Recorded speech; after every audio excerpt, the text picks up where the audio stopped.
Olá, povo de Deus, meus amigos do YouTube. O nosso texto hoje está em Marcos 5. Não vamos ler o texto todo, porque é um texto um pouco longo, mas vamos ler a partir do verso 14. Os que cuidavam dos porcos fugiram e contaram esses fatos na cidade e nos campos, e o povo foi ver o que havia acontecido. Quando se aproximaram de Jesus, viram ali um homem que fora possesso da legião de demônios, assentado, vestido e em perfeito juízo, e ficaram com medo. Os que estavam presentes contaram ao povo o que acontecera ao endemoniado e falaram também sobre os porcos. Então o povo começou a suplicar a Jesus que saísse do território deles. Pai Santo, em nome de Jesus, eu peço ao Senhor que fale conosco por meio da Tua palavra. E quantos ouvirem, ó Pai querido, essa ministração, que o Senhor conceda a graça de serem abençoados, guardados e fortalecidos pelo Senhor, no nome de Jesus.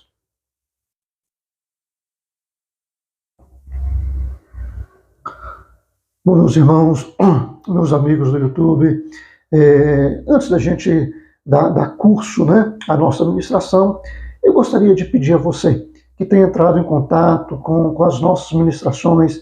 Se você não gosta, não tem gostado, por favor, não se inscreva nesse canal. Não é? Não fique preocupado em curtir. Mas se tem abençoado a você, aí você fica à vontade. Se quiser comentar positivamente, que gostou ou que não gostou, fique à vontade. Tá? O nosso texto aqui está em Marcos capítulo 5. Conta a história de um jovem que estava na cidade dos Gerazenos ou dos Gadarenos. Esses dois nomes estão corretos. Em algumas versões da Bíblia aparece Gadara, em outras versões aparece Gesara. Então, se for Gesara, é Gesareno. Se for Gadara, Gadareno. E Jesus, então, chega a esse lugar. Primeiro queremos salientar aqui que essa região não pertencia a Israel. Esse era um povo, de certa forma, estrangeiro. Embora estivesse ali na região, simplesmente atravessou o mar de Tiberíades, né, o mar da Galileia, que na verdade é um lago, não é um mar verdadeiramente, mas é um lago, não é mais um lago muito grande, daí ser chamado de mar. E Jesus atravessou de um ponto para o outro. De um ponto estava Israel, no outro ponto, do outro lado, estava Gadara. E Jesus, então, com isso, nos mostra também que, embora prioritariamente ele dedicou o seu tempo, o seu ministério aos filhos de Israel, ao povo de Israel, mas em muitos casos a Bíblia deixa muito claro que Jesus não deixou de atender os estrangeiros. Não é? Tem o caso de um centurião romano que pede por um servo que estava doente e Jesus o atende. Tem o caso da mulher grega de origem sírio-fenícia, que Jesus expulsa o demônio da filha, liberta a filha de uma possessão, não é? E alguns casos de estrangeiros, né, que Jesus atende. E aqui agora Jesus chega em uma cidade estrangeira, não fazia parte do povo de Israel, e assim que ele chega naquele lugar, vem ao seu encontro, vem em direção dele um jovem possesso de uma legião. Uma legião costumava ser composta de cerca de 2.000 soldados. E uma legião de demônios agia na vida daquele jovem e produzia nele uma situação terrível. A Bíblia fala que ele vivia nos sepulcros, que ele andava de noite e de dia, que ele atormentava as pessoas pelo caminho. E quando ele era preso, ele rompia com os grilhões, rompia com as cadeias e saía, ou seja, nem as cadeias conseguiam deter aquele rapaz, dado assim a influência daquela multidão de demônios que agia na vida daquele rapaz. Então, era uma pessoa atormentada, uma pessoa que andava de noite e de dia, uma pessoa inquieta, uma pessoa que não parava, uma pessoa agitada, que jogava pedra nas pessoas, que viviam nos sepulcros, uma vida bem descrita naquilo que Jesus fala que o diabo não vem senão para matar, roubar e destruir. E quando Jesus então chega nessa cidade, esse endemoniado parte para cima de Jesus, né? E Jesus então repreende os demônios que estavam nele. E é interessante também que é um dos casos em que Jesus pergunta qual é o nome. Às vezes a gente vê algumas pessoas fazendo entrevistas com o diabo, um teatro terrível, uma coisa absurda. Jesus faz isso em alguns casos isolados e também para nos ensinar algumas coisas. No caso aqui, ele pergunta qual é o nome daquele demônio e o demônio então não responde o nome. É Beelzebu, é não sei quem. Não, mas diz que o seu nome é Legião. Então não fala um nome específico, não é? Porque não era um demônio específico que agia na vida daquele rapaz, era uma legião de demônios. Então provavelmente tinha demônios ali que o incitasse ao assassinato, que o incitasse ao roubo, que o incitasse à licenciosidade, ou seja, o sexo fora do casamento, e os pecados aos mais variados, como a agressão, a agressividade, o tormento, né, de andar de dia e de noite e tal, o viver em sepulcros, o procurar lugares desertos, né, ou seja, afastava a pessoa do convívio dos vivos e levava ele para o convívio dos mortos, porque a função do diabo é essa, é tirar a vida das pessoas, tirar a pessoa do convívio dos vivos e levar para o convívio dos mortos, quando não literalmente, mas aqui na terra afastar a pessoa às vezes dos seus queridos, como a gente vai ver mais à frente, esse jovem, ele não estava na sua cidade, provavelmente os demônios já o tivessem tirado desde a sua cidade, levou para longe dos pais, levou para longe da família, levou para um local distante, mostrando assim como que a ação e a interferência de demônios na vida das pessoas desagrega as pessoas, desestrutura a família, conduz a situações que trazem um enorme prejuízo para a pessoa e para aqueles que o amam, para aqueles que gostam daquela pessoa.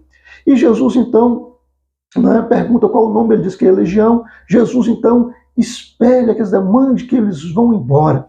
E aqui acontece algo interessante. Aqueles demônios, então, falam com Jesus: olha, já que o Senhor nos manda sair, deixa que fiquemos aqui nessa terra, nesse país, nessa cidade. Olha, tem alguns porcos ali, deixa que entremos nela. E aí, quer você goste do que eu vou falar aqui agora ou não, ocorre uma certa negociação. Interessante que Jesus, de certa forma, Jesus acolhe a negociação. Jesus poderia ter dito não. Jesus poderia simplesmente falar: não, vai embora, deixa esse rapaz aí porque eu estou saindo. E com certeza aqueles demônios sairiam, porque assim que Jesus repreende, eles reconhecem que Jesus era o Filho do Deus vivo. Então eles não tinham como recusar a sair, eles não tinham como negar a sair, eles não tinham resistência para resistir uma palavra de autoridade, uma palavra ordenada por Jesus para que eles saíssem. Eles teriam que sair.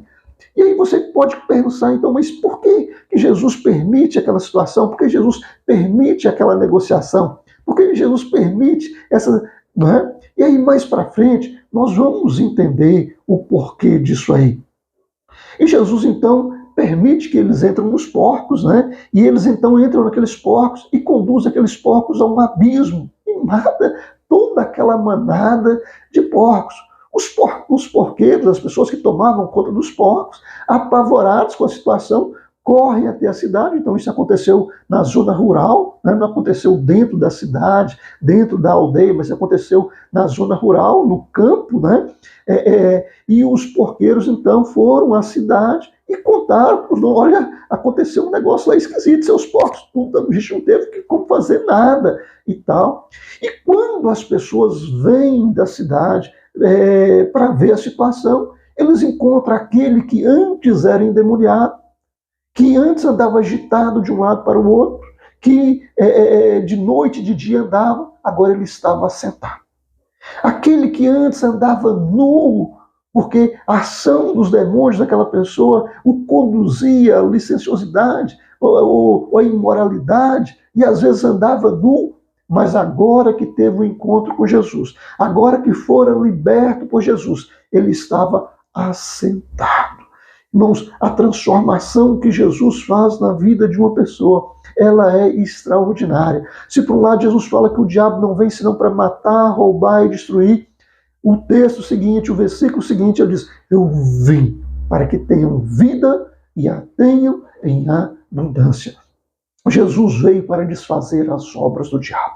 Se o diabo veio matar, Jesus veio trazer vida. Se o diabo veio deixar a pessoa descontrolada, agitada, sem controle, Jesus vem trazer a quietude no coração da pessoa para que ele possa fazer boas escolhas. Agora aquele rapaz estava assentado, estava vestido, estava com o seu juízo perfeito, não estava agredindo ninguém, não estava ameaçando ninguém, não estava precisando ser aprisionado, preso por estar cometendo um delito, porque agora ele estava como uma pessoa de bem diante de Jesus, restaurado, liberto pela intervenção gloriosa e bendita de Jesus na vida daquele moço. E aí, meus irmãos, voltando ali à negociação que eu havia falado, né? Quando o pessoal veio da cidade, viu o endemoniado naquela situação, eles pediram a Jesus para que se retirassem da terra deles. É inegável que aquelas pessoas sofreram prejuízo. Eles tinham uma manada de porcos. Por causa do agir de Jesus, por causa da intervenção de Jesus, aqueles porcos morreram. Eles tomaram prejuízo de perder aqueles porcos. E aí você pode falar assim, mas pastor, Jesus pode trazer prejuízo? Pode. Pode também trazer prejuízo. Mas o prejuízo de Jesus, sempre, quando nós abrimos mão, quando nós perdemos algo por causa de Jesus, ele está disposto a nos conceder muito mais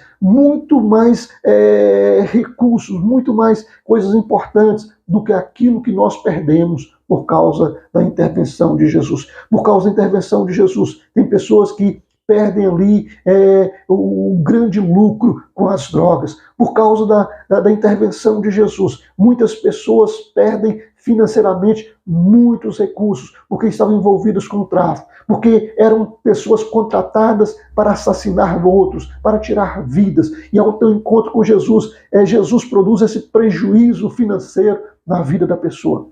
Mas o que Jesus produz de bem é incomparavelmente melhor. A Bíblia fala: o que adianta você ganhar o mundo todo e perder a sua alma?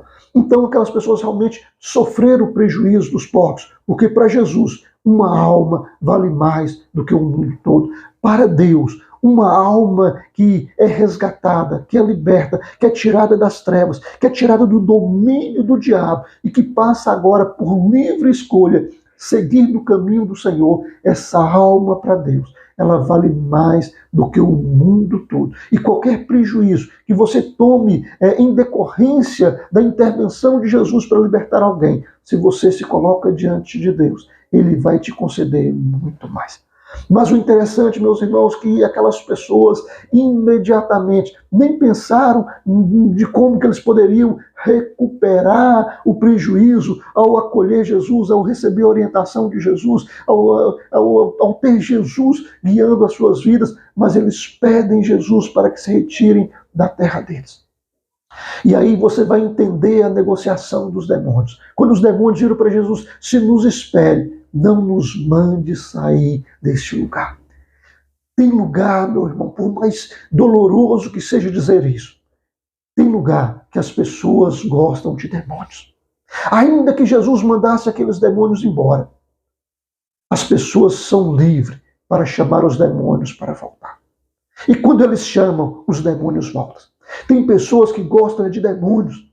Jesus fala que quando um demônio sai de uma vida, a casa, ou seja, a pessoa, ele está liberto daquele demônio, a casa é como se tivesse uma casa limpa agora, sem a sujeira, sem a contaminação desses seres espirituais da maldade, não é?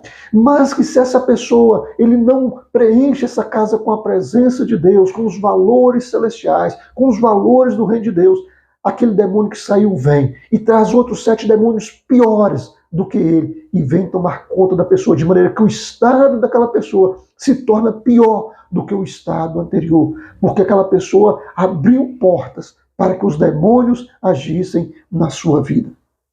Então, meus irmãos, por isso que Jesus aceita. Porque automaticamente, ainda que Jesus mandasse embora, aquelas pessoas eram livres para escolher Jesus ou para escolher os demônios. Mas eles pedem Jesus para que saíssem da terra deles. aquele que expulsa demônios, aquele que expulsa as trevas, aquele que expulsa o mal, aquele que traz o reino de Deus, aquele que traz a presença de Deus, aquele que traz a bênção do Senhor. Eles pediram para que fosse embora. Aquelas pessoas gostam de demônios. Tem muitas pessoas que não assumem, falando verbalmente, isso que eu estou dizendo para vocês, mas a prática delas, as atitudes delas, mostram, testificam, gritam que elas gostam de demônios, da presença de demônios, da influência de demônios, do agir de demônios, da convivência com os demônios. E eles então pedem Jesus para ir embora. E quando Jesus estava entrando no barco para ir embora, porque Jesus não força a entrada dele ou a permanência dele no lugar onde eles não querem. Jesus não força. Jesus nunca vai forçar a presença dele em uma casa. Por isso que Jesus só entra numa casa quando ele é convidado.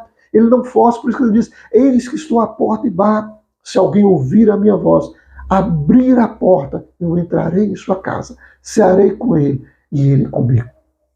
Mas aquele rapaz que foi endemoniado, aquele rapaz que durante muito tempo foi oprimido por aquela legião de demônios, um mandando matar, o outro mandando roubar, o outro mandando estuprar, o outro mandando viver nos sepulcros, o outro mandando agredir os outros, o outro mandando assustar as pessoas. Agora aquele rapaz fora liberto, já não estava nu, estava vestido, já não andava agitado mais de um lado para o outro, mas estava com a mente perfeita, aprendendo os ensinamentos com Jesus. E quando Jesus entra no barco para ir embora, ele pede Jesus para que acompanhasse a Jesus. E Jesus então fala com ele: não.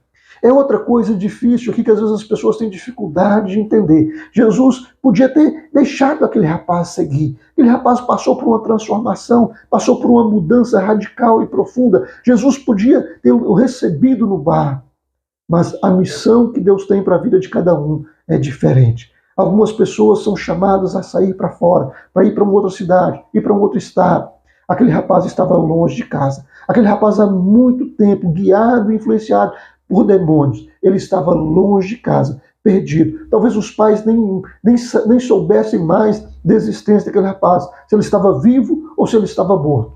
E Jesus, então, não só quer salvar a sua vida, não só quer salvar a minha vida, mas ele quer salvar também os nossos familiares. E Jesus diz para ele: volte para a sua casa e diga aos seus o que Deus fez por você. E aqui é maravilhoso, porque além da restauração para aquela vida, Jesus fala com aquele rapaz, Jesus dá para ele uma missão, Jesus o incumbe de uma tarefa, de falar para os seus, de voltar para a sua casa, de voltar para a sua família, de restaurar talvez os laços que foram rompidos, que foram quebrados, anunciando que agora tinha experimentado uma mudança, porque Deus transformara a sua vida, Deus mudara a sua vida, e que ele agora era uma nova criatura, era um novo ser transformado pelo poder de Deus. Para finalizarmos, eu quero aproveitar também para falar que muitas pessoas, quando abordamos o aspecto da pregação, da evangelização, da proclamação da palavra, é muito comum as pessoas dizerem: pastor, eu não sei pregar. E nem todo mundo sabe pregar mesmo, nem todo mundo é chamado para pregar. Mas todos nós temos condições de falar o que Deus fez por nós. Talvez você não sabe pregar, não sabe coordenar os seus pensamentos numa pregação ali com princípio, meio e fim. Mas você pode dizer para as pessoas: olha, um dia eu estava perdido. Um dia eu estava nas trevas. A luz de Deus brilhou sobre a minha vida. Deus me alcançou. Deus me tirou do império das trevas e me colocou no reino maravilhoso da luz. Olha, Deus pode fazer isso na sua vida também. Qualquer pessoa, todo aquele que um dia teve uma experiência de salvação, teve um encontro transformador com Deus, é chamado para proclamar as virtudes daquele que nos tirou das trevas e nos trouxe para a sua maravilhosa luz. É chamado para proclamar: Deus mudou a minha vida, Deus me tirou das trevas, Deus me colocou agora no reino da luz. Então, meu irmão e minha irmã, que essa mensagem fique claro nos nossos corações.